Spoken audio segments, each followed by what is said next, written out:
Hola, ¿qué tal? Muy buenos días. A continuación le presento las actividades programadas este día en la Asamblea Legislativa del Distrito Federal.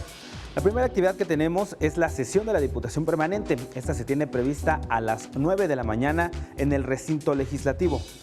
Luego, a las 10, en las instalaciones del Instituto Electoral del Distrito Federal, se dará la inauguración del simulacro legislativo Jóvenes por el Constituyente CDMX 2016.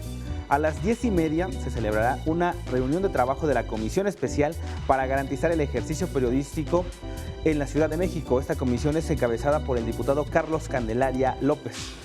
A las 3 será presentado el Manual de Ajustes Razonables para el combate a la discriminación de las personas con discapacidad. Esto será por parte de la Comisión de Derechos Humanos del órgano legislativo, el cual es presidido por el diputado Luciano Jimeno Guanosta. Y a las 4 de la tarde, en calles de la colonia Reforma Iztaccíhuatl de la delegación Iztapalapa, se realizará una cruzada informativa sobre las gestiones realizadas por el derecho al agua en esta demarcación.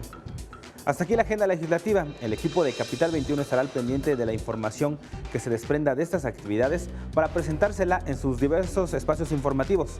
Que tenga un excelente día.